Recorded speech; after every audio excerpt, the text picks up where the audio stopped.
Hello, everyone, and welcome to another episode of FTU Life After the Military. I'm your host, Tony Rodriguez, and today uh, my guest is Foster Knowles. We were in Delta Company 98 Civil Affairs together years ago. Seems a lifetime ago. And Yeah, it I just want does. to say thank you for being on, and can't wait to hear what you've been up to since then. Thanks, Tony. Thanks for having me on. So I retired in 2021, and I think everybody's transition is a little bit different, and some people have it a little bit rockier than others. And I had a rocky transition. You know, I applied for my PMP coming out of the Army, and went through onward to Opportunity, Syracuse University. Finally got my PMP, took the test. And I think, project management is not necessarily a trap that coming out of the Army or the military in general that we fall into, but sometimes it can be not necessarily the easy button, but it's what we're used to. And I think um, part of it, I passed my PMP exam, but it really didn't help me find a job. Didn't help me one bit. And other people probably different. But that was one of the things that I did. And after that, I started teaching high school at a private Christian school. Taught high school for 18 months. I taught U.S. history and U.S. government. And yeah, that was an adventure in and of itself. Um, I had some good kids, but I have to say that, just a random fact is that sometimes the comprehension level that we're used to is just not there. And just on a side note about teaching U.S. history and government, um, when you use some of the founding documents that we have, such as the Federalist Papers and some of the firsthand sources for history, today's generation has a hard time digesting 15, 20 pages of 18th century writing. And it was a change for them to get used to that. And what do we say? Reading is fundamental. Well, reading is fundamental. It's very fundamental. Like one of my things is understanding our founding documents help you understand our American government, why we do the things that we do. Kids finally got it in the end. But moving on from that, I worked at the McDowell County Board of Elections for 9 months, and I worked through this past presidential elections at the McDowell County Board of Elections. And that was very interesting in and of itself, just to see some of the people come in, and not understanding the elections process and how elections are run, and how their votes were counted, and just in general about the United States is not a democracy. We have a Republican form of government. Yeah, Democratic Republic. It's pretty Yeah, amazing, right? Like, yeah, I think we were like in the military, especially we were in civil affairs, right? Like nobody wants to admit yeah, it. When we were in, people wanted to say like, "Oh, we're shooters for this." Like we're kind of the nerds, right? yeah, And that's fine. That's yeah, fine. But we were kind of sheltered, and we were like nerds that were in our own little group, and so you kind of don't realize how much of a nerd you are until you get out and speak to other people. Yeah, I would agree with that. It's I think being in civil affairs, and I think one of the misnomers going back when we were in Afghanistan and doing things like that, so we're exporting democracy. No, we don't. We're up with those USAID folks and those other folks in there in the State Department. Well, democracy this, democracy that. It's like, do you understand your environment and what you're getting yourself into?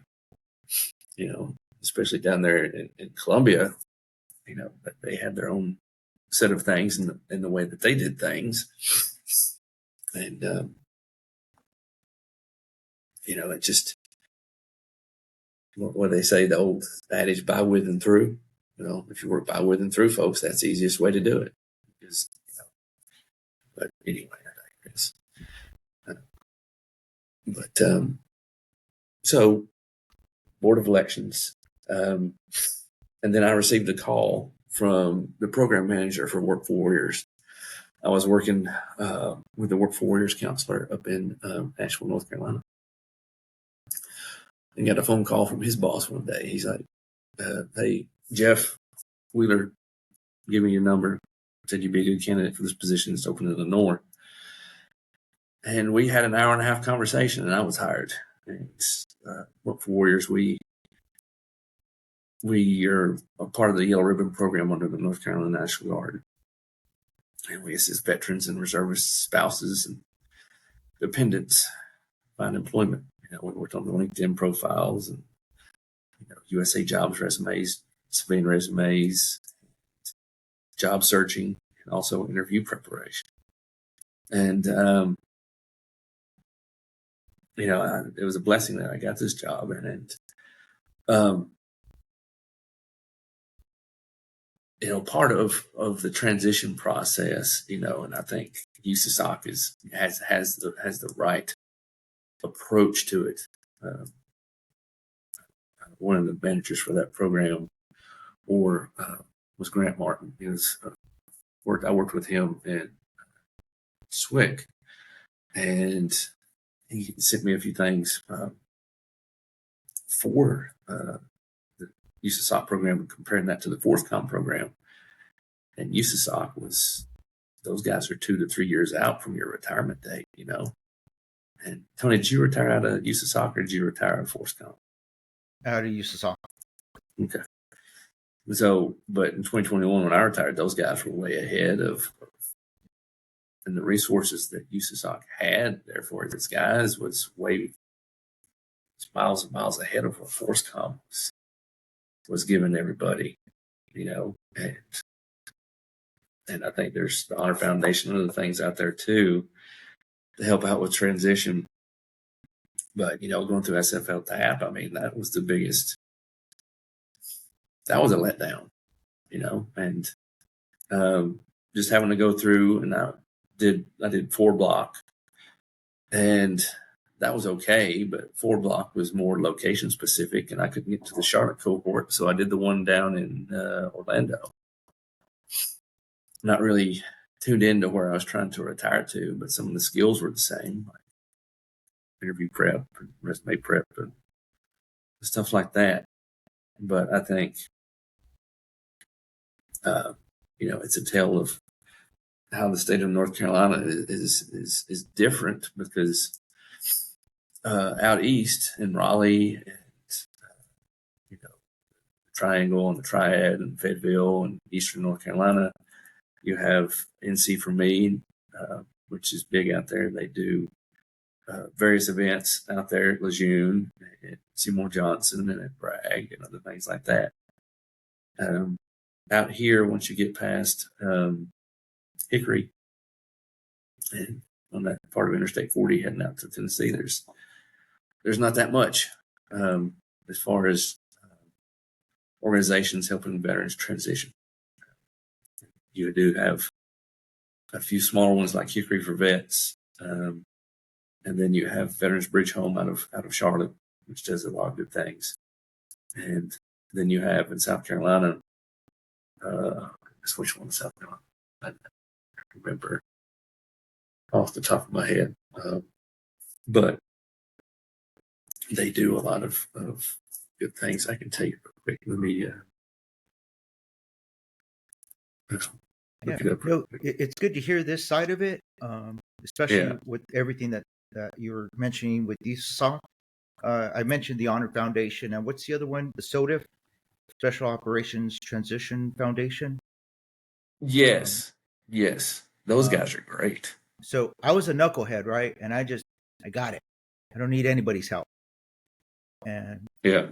I know that I've been extremely lucky, right? But that's the history of my life. Somehow I fall backwards. I make a million mistakes, fall backwards into good luck. Um, I don't know why. It just happens that way. That's not a plan. That is probably the worst way to do anything. And so it's good to have you on here, just explaining like how you transitioned out and resources that you use. I appreciate it. One of the thing I was going to mention is Upstate War Solution there in Greenville, Spartanburg, South Carolina. They're a very good organization. They have a good partnership over there with North American Rescue, uh, which is headquartered in Greenville, and also a couple other ones as well. And, I do have to say, VA has kind of helped out a little bit right now as well. My VR&E coordinator was great at the Asheville VA. She got me started in my MBA program at Wake Forest. Just trying to do a different skill set, because I remember I was sitting in a job interview for a position out here in Western North Carolina, and I got asked, so tell me about that master's degree program that you got from East Carolina, security studies. What is that? What is that? It's like, I mean, what do you mean? What is that? What is your question?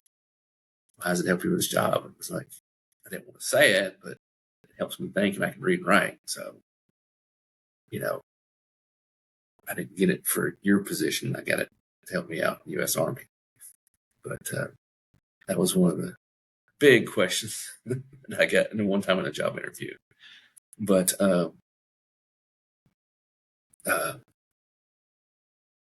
I think one of the biggest things I had trouble with, shouldn't have been trouble, but networking. After trying to retire and being within that window, saying, hey, I'm trying to find a job and this and this and this. And you have any pointers? I went through American Corporate Partners and got a mentor. It was a good program, but the mentor, we got along fine, but it wasn't really the right industry or what I wanted to do. I mean, it was project management, and then it just didn't, produce any fruit. And, I did Veterati's gone now, but that was really good to bounce ideas off of people. I expanded my LinkedIn network a lot off of that, off of Veterati. And that's good that you mentioned networking, because when I was transitioning, I was just, after 22 years, it's just, I've had enough. I don't want to talk to anybody in the Army. I don't want to see anything about the Army. I don't want to hear anything about I'm done. I need a break. Yeah. And so I didn't network at all. Like, it was what benefited me is I got out in 2022, so there was still that gap with people who had left employment during COVID, and so there were still positions available. If it wasn't for that, Yeah. I don't know if I would have found a job. I think one of the programs that I tried really hard to do was Wells Fargo, and I still haven't found. Even after talking to a couple of Wells Fargo military recruiters, I never could find the right combination to get into there. And they said, "Well, you got an interview. That's a big honor." I'm just like, it's still not a job, but I mean, I got it. It's still not a job. But I think one thing when considering transition is location, location, location, right? because Western North Carolina is not known. It's not like Charlotte. It's not like Raleigh. It's not like Greenville. I mean, we do have um,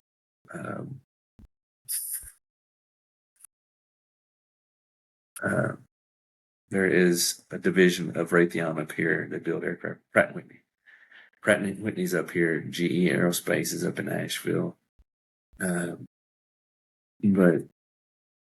just sometimes cracking the code on some of those jobs, and it's not about what you know; it's about who you know to put your resume in front of a hiring manager and to get you that shot. And that's where you basically have to sell yourself and say, hey, this is why I'm a good fit for this job. And I think sometimes coming out of the military, you're gonna kind of self-deprecation, and you're more like, hey, yeah, I'm used to a team environment. This is what I've done. I know I'm not used to talking about me. Used to talking about the team. And I think that was a big habit to break as well, to learn how to talk more about me and less about the team aspect. And it's hard. It's hard to break 20 years worth of teamwork. So, but My problem was during the interview process, I was just a little too analytical, and so I just overanalyze their questions, trying to figure out, well, what is it exactly that you want to hear me say, instead of just saying something about me. Like, instead of looking for the perfect answer, just give an okay answer. Yeah. I interviewed for a job at a university in South Carolina. I won't say which one, but I interviewed for a position, and I asked for some follow-up, and they said that, well, we needed somebody with a little bit more event planning experience. And I'm just like, event planning experience? You kind of want to expand on that one? I mean, are you talking about social events? I mean, what are you talking about here? I mean, if I don't have event planning experience, I don't. I don't know. Are you looking for a social? Are you looking for a social secretary? I mean, what's the definition here? But I think that's the follow up too, right? Is like sometimes when you go into a job interview, you're going to have like a 75% probability that there's not going to be a veteran on that panel, and they have no clue. And that's why translating that resume as best as you can into civilianese is important. That is. It took me a minute. So, and every time, the other part of that is everybody is always going to have an opinion about your resume, no matter what. Yeah. Because opinions vary. Opinions vary greatly. Because if you're getting help from the Wounded Warrior Foundation, that person might have a different take than the person at the USO, the person at the Honor Foundation, or the Job Placement Service in your MBA program. They're going to all have different takes on what makes that resume stand out. And that is a very, very frustrating. So for me, I think that's one of the few benefits of being so stubborn is I got it. I'll do it myself. So really didn't have to listen to anybody else's opinion. Mm-hmm. But looking through LinkedIn, I did change my format based off the recommendations that I saw there. Yeah. And I used, what was that? Teal, Teal, their website. And they have AI to help you out with it. So, it's not perfect, but it's, I guess, good enough, right, to get the interview. Yeah, and that's the other thing too, right? Is the advent of AI to help out with the resume process, because that's what I'm handing out a cheat sheet to all my candidates now. for AI to help out with their interview, because you can put the job recommendation in there and just cut and paste your resume and a couple of prompts in AI. I mean, you still have to critique it and do everything right. Keep it from sounding like a computer did it, but the assistance is there with AI. Yeah. But so how long have you been in this position now? Since February. Okay. How are you liking that? I love it.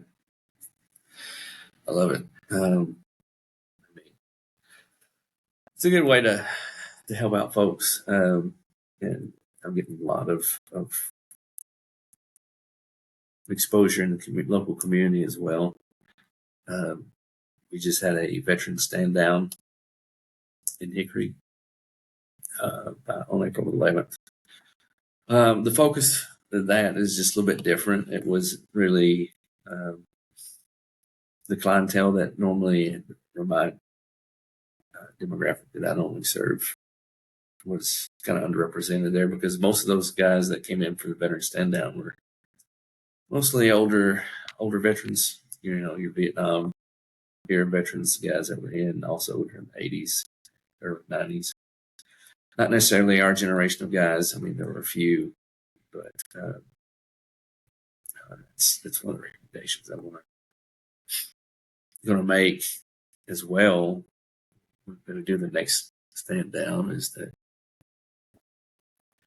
sometimes the people who might need your services are at work, because there were a lot of organizations there that could have helped out some of the families and other things right there, because a lot of times they don't, for certain things, they don't take childcare into consideration or other things. I mean, if a veteran or his family or somebody in the National Guard or Reserves is going to come to an event like that, they might need a couple other resources that are to help them out. But it was a good event, but I think there are just a couple of trends that that I'm kind of seeing right now. When I have candidates come, and I think some of those are, number one's appetite suppressant for your salary, right? Somebody put $130,000 down for their salary right after they come out of the military. I mean, this is a certain senior enlisted person. It was have an appetite suppressant, because you might not necessarily make that when you in the job and go somewhere else. I mean, you're not. And I think the other thing too is the correlation of job roles between the military and the civilian sector. Just because you might be a battalion commander or sergeant major or something, that necessarily does not equate to a COO or a CEO or something like that, or even as a major coming out like I was. I had to look really hard and correlate those job roles really well. So, do you remember Georgie Medina? Yeah, I remember him. Medina. So I talk to Georgie every once in a while and had him on the podcast, and he made me laugh because he's like, "Yeah, my boss was an E6." It was like, so yeah, it's like my rank doesn't mean anything. Like, she was an E6 and I was a major, and she's my boss. Yeah, it's like, and that's fine. Yeah, because it's a different life. It is. It is. And what else? And I think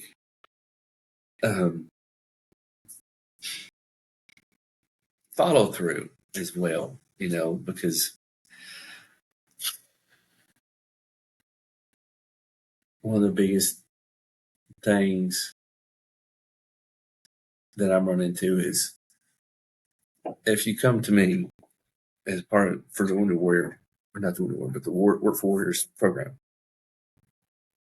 And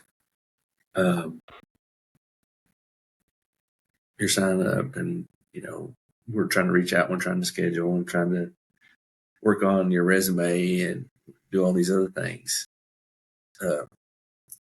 Follow through with folks that try to help you, because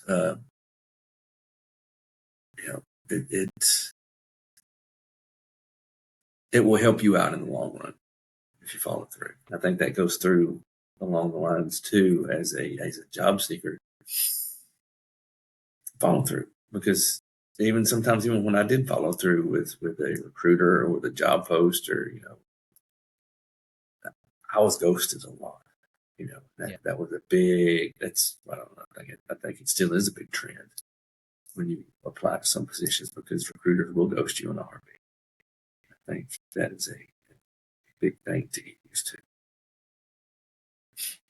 Yeah, I mean, I understand where they're coming from. You don't want that confrontation of having to explain to somebody why they didn't get the job. It's like, I'm just a recruiter. I'm not the hiring manager. True, but even sometimes when you follow up with the hiring manager, you still get ghosted. Yeah. But I think there's certain laws that they can't. I don't know what laws, but certain people will give you feedback and tell you about your resume, tell you about how strong a candidate you were, and things like that. And those are the good ones you learn from. One of the other things too that I've been noticing is in my travels as I go out, certain colleges and schools have veterans programs. Some major colleges and schools do not. And I'm not talking about, your VA certifying officials and things like that. Two really good examples. Appalachian State University. Went up there a few weeks ago. We were dropping off some flyers for the ROTC department up there, things like that, just in case, there was somebody that needed assistance finding a job post-graduation, commissioning to the reserves for National Guard. And we stopped by their student veterans office. Really good, really good outreach to the veterans community. The local community college here in Caldwell County, North Carolina, is starting a veterans office. And Catawba Valley Community College, which is down in Hickory, has a pretty good veterans program that started. That's kind of it helps out veterans, and it gives them kind of like, you have that sense of belonging in community, because that's one big difference between you step out into the civilian world, because that just like, boom, it's gone. It's gone. The things that we look at and that we had in the military, that's somebody to keep you on, to check on you, to make sure you're on track and everything else like that. That's gone. And sometimes, I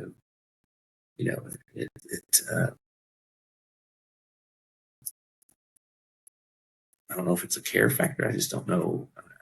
I've also noticed how veterans tend to kind of congregate together as well. So I had this discussion with somebody, right? Yeah. About checking in on people in the military and how we all did that. I've heard different answers. One of the answers that stood out to me was, well, why did you check in on your guys? Why was their squad leader or their team sergeant? It's like, okay, so what? What does that mean? It's like, well, I had to make sure that they were deployable. Okay, so did you really care about them? Were you friends, or was it work related? So I see both sides of it, right? Some of it was, yeah, we checked in on each other, but that's because it was our job. And then there were a few people, Al, do you remember Al, right? Orlando, Yeah. John, I still check in on them, and they still check in on me. It might not be every day, but send each other text messages. Hey, you still alive? Yes. Okay. Yeah. Right. So I see both sides of it. Yeah. And I think, I still talk to a couple of guys. I still talk to Chris Egan Yeah. and a couple other guys. And, you know, I think um, it's more for sometimes for some of the guys that you deploy with too, because you spend so much time with them and you're around each other 24/7. And it's just a little bit different environment. But I see your point. Um, but But I will tell you this: having that attitude and that training. I didn't want to give the military credit for anything, right?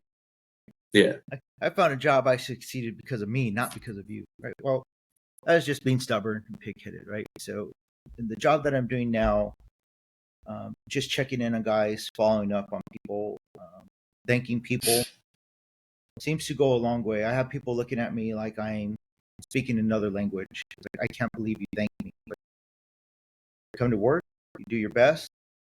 Not 100% of your potential, but you give me 100% of what you have that day.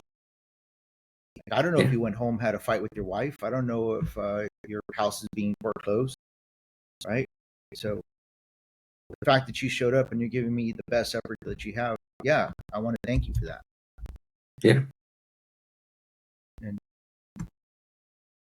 the military, again, the same people, right, taught me that in the military. And when I was in the 82nd, I didn't get thanked for anything. I was blown up a couple of times in the 82nd. Like, all right, well, you're not bleeding. Get back out there, go back out on patrol. Okay, sure, right? I mean, I was only just blown up, but I mean, it's okay. What are we doing here? I think that kind of translate to some of the soft skills that we bring to the table. You know, that's one of the things that was explained to me. I can't remember which program it was, but we have those soft skills. You can't teach those leadership qualities. Just like when somebody comes on the job, it's hard to teach that. And if somebody already has it, that it was developed over a 20-year career. That I think that's why veterans are a more, how would I say, viable candidate for some positions because we do bring those soft skills, and that's extremely important to a company because they don't have to train that. Yeah, yeah, and even so, in my current job, we talk quite a bit, right? People say that we know each other, we're friends. It's like, do we? It's like I've just pointed out somebody randomly. It's like, is that guy like the lead singer of a goth band? It's like, wait, what? It's like, do you know if he's the lead singer of a goth band? It's like, I don't know. It's like, exactly. Like, how much do we really know about each other? It's like, we joke, we talk at work. That's to pass the time, so it's not just awkward silence all day long. I try to explain that there's a difference between acquaintances and you know um, coworkers and actually being friends. It's like, Mm-hmm. so it's okay. It's okay to be coworkers, and it's okay to just be acquaintances. But there's a difference. Yeah, yeah. There's a big difference. Big difference.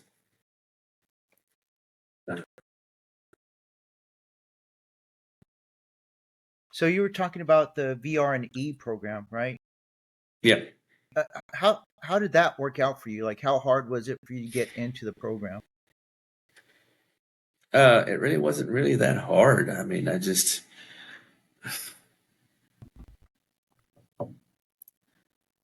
think I emailed them. Um, I can't remember how I came upon VR. but they're actually paying for my master's degree outside of my GI Bill. Yeah. And so it's a very good program. And they'll pay for certifications and other things as well. You know what? It's working out great.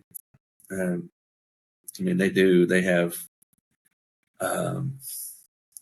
job fairs. They have, you know, other things that you can do to get job ready now. So, internships as well, I think. That was one of the things that I was looking into as well, because, you know, once I have my MBA, I want to kind of put it to use. And, you know, at that point, a couple months ago, I was looking before I found my current position, you know, what internships are out there, and I asked the Wake Forest employment coordinators, "Hey, what you guys got?" Just like, you got to find it for yourself. I was like, okay, you know, it's it's looking for a full-time job and full-time job. Yeah, and so I applied for the VR&E program, and it was like everything else, right? I wasn't sure, so I asked Google. Now I ask Copilot or ChatGPT, and it tells me exactly how to do everything, right? And so I applied. It was a quick turnaround. It was maybe about a week before I talked to the representative. And to her credit, she gave me all the time to talk about my situation. Now, in the end, it's like, Mr. Rodriguez, like, come on, like, what are we doing here? And I had several certifications. I was working full time, and I was working on my PhD. And she's like, Mr. Rodriguez, this is to help veterans gain the skills so they can get a job. You already have a job. This program kind of isn't for you. And sure, I totally respect what she had to say. She was very polite about it, and I already knew the outcome going in. I just wanted to see, why not? What does it hurt to apply? Yeah. Like, we always have this idea that if I apply, that I'm taking it away from another veteran. It's like, no, there's no limit. If 1 million people apply, then 1 million people can get in. It's not like, well, you're the 1,000,001, so you don't get it. That's not how it works. Yeah. And I think it was one of those programs, you know, coming out of the Army, I had no idea what VR&E was. You know, I don't even remember if it was in the briefing, the VA briefing. Probably was. Probably on one of those slides, but I really didn't remember. But I go off and I tell some of the candidates now that are, you know, retired. I tell them about VR&E, and they're like, "Will it pay for my CDL, or will it pay for, you know, this, that, and the other?" And I'm like, ask them. Doesn't hurt to ask and apply for it. Go do it. So I think that, along with, excuse me, you know, just there are lots of other programs out there as well that will help with certifications and things like that. So what helped me was, in the position I'm in right now, I did 4 rounds of interviews, and between my third and my fourth, there was probably an 8-month gap, right? And I thought, oh, I'm never going to hear from these people again. But I did. And the reason why I did was because there was a veteran that worked for the company and remembered me. He interviewed me in the 3rd round, and it's like, we need more people. It's like, why don't we interview that guy one more time? And so the big boss interviewed me, and I'll be 100% honest, I bombed that interview. It was like, I just wanted to get up and walk out. And it was virtual, right? It's like, I just wanted to close the laptop. It's like, there's no way I'm getting this job. And after about 30 minutes of chatting, he's like, okay, so I'd like to offer you this job. And I know it wasn't because I impressed him during that interview, because I didn't, but it was because of the other veteran that put in a good word for me, who had that soft background. Yeah. And so, yeah, I was a moron coming out. Again, just super lucky. If I would have networked more, maybe that would have helped me find other positions when I first came out. Yeah, and I think going back to the beginning when I started to think about, getting ready to retire and doing those things,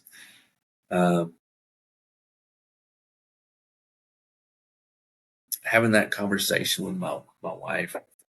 I mean, we wanted to retire here in West North Carolina because we're closer to family and things like that, and we didn't realize or didn't know that the employment situation would just be like it is. But I think that's a conversation, and a little bit more research, I guess, on my part about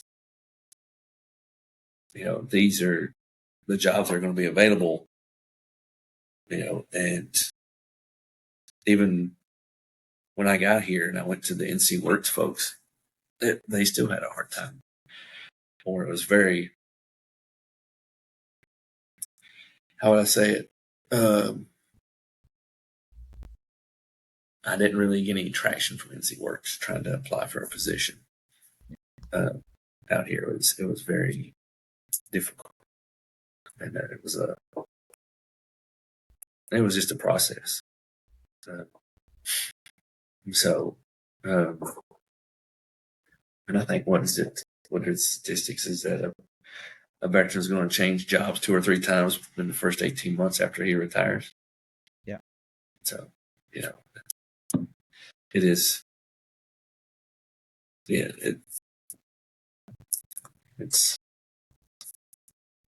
when I say location again. So so part of the reason why I started this podcast was, one, getting out. I knew I needed something to do besides. Mm-hmm. I had completed my final master's, the third one. And it's like, I'm not going to do any more schooling. I'm just going to work. And I didn't realize how much time I had on my hands. So I started a PhD program, and I started this, right? And fills up my time and keeps me busy. But the other part is, in the military, in the special and civil affairs, for enlisted, it was always, if you get promoted, then I probably won't get promoted. So it was competition every day. Mm-hmm. Who's going to get promoted, who's not. So, it was a dog eat dog environment every day in that regiment, right? There were some good things about being in the military and being in that regiment. There were some bad things. That was one of the bad things. But now that we're out, it's like, we're not competing against each other. It's okay if we help each other. We can all win. If I win, that doesn't mean you're going to lose. And that's all I'm trying to get through here with this podcast, is like, let's help lift each other up. Let's stop kicking each other, throwing them to the ground. We don't have to do that. Yeah. It was. I don't really remember if it was like that on the officer side, but it kind of seemed like it, Yeah. But it was.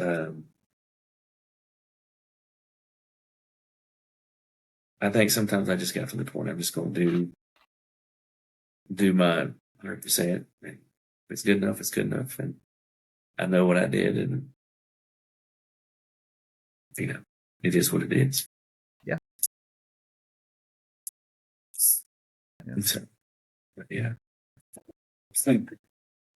All right. So we're winding down here. We're going at about 40 minutes. I like to keep these episodes about 30 to 45 minutes because I found I did one with Georgia Medina and Elias.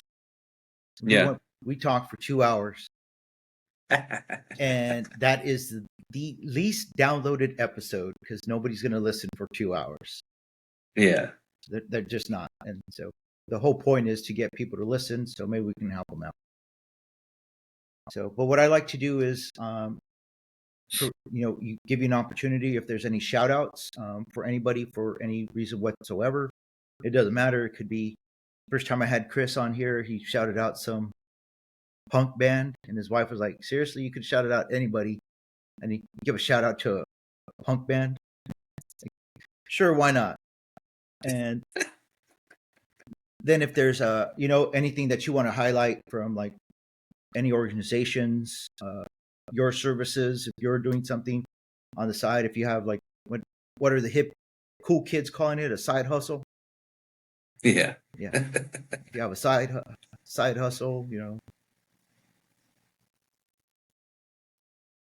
I don't have a side hustle. Okay. I've got 3 kids.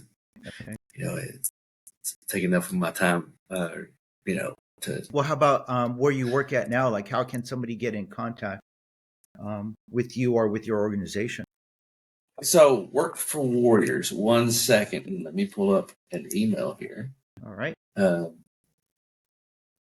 And so work for Warriors. It's workforwarriorsnc.org, and that will take you directly to the website. And we have probably about 9 counselors spread out throughout the state. We have 2 in Raleigh, 1 in Fayetteville, 1 in Winterville, 1 in Wilmington, 1 in Greensboro, 1 in Charlotte, 1 in Asheville, and myself, I'm in Lenore, which is near Hickory. And we're work under the North Carolina National Guard, part of the Yellow Ribbon program. And our main target audience are veterans, reservists, National Guard folks. Their their spouses and also dependents. We help them, find meaningful employment, with helping them with their resumes, LinkedIn profiles, job search tips, and interview prep. So if anybody needs, that help, please go to the website. All right. Well, my shout out this week is for Troy University and their global leadership program, their PhD program. It's been 2.5 years since I started that program, and every day it feels like I'm being punched in the face. But I asked for this, so I'm very appreciative for the opportunity that they have provided for me. And there are a few, I don't know if you know, Dr. Roz now, because he earned his PhD. He was in civil affairs as well, and he earned his PhD last December. Yeah. So a few people that were in the branch that are in the program.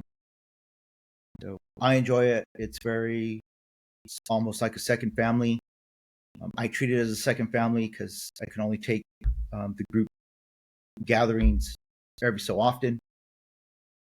They like to do a lot of things together, and I can once a year. I can do it once a year. I can't do it every other month. Shout out to Troy. So Foster, I just want to say thank you for being on. I hope maybe you might be open to coming back on. Maybe we could have Chris on as well, and so maybe we can just chat about old times, or like I said, when Chris comes on here, you never know where the conversation is going to go. We're talking about doing an episode of guilty pleasure songs. Okay. Songs that you like, but you don't want like your macho army buddies to know that you like them. Okay. So Gotcha. like my top song was Waterloo from ABBA. I don't know too many people in the military or in SOF. They're like, yeah, I love that song too. It's like, well, I do. Because I'm not in the Army anymore, and it's okay. It's kind of catchy. Yeah. But So yeah, I don't know. I think growing up in Alabama, Billy Ray Cyrus's "Achy Breaky Heart" was all the rage back in the day. I don't know if it's my guilty pleasure song. I don't think so. It's just one of those songs that's always I hear on the radio. It's like, oh, dude, click. Yeah. But I don't know. That's one of those things that I have to think about. yeah, and that's why we do this. One, it's to catch up, and two, it's just to remember that we're out of the Army. How about we enjoy life a little bit? Definitely. Let's do it. All right. Thank you very much. And hope you have my number, right? You can reach out to me on LinkedIn or my Gmail account. All right, brother. All right. Thanks. Have a good one. You too. Bye-bye.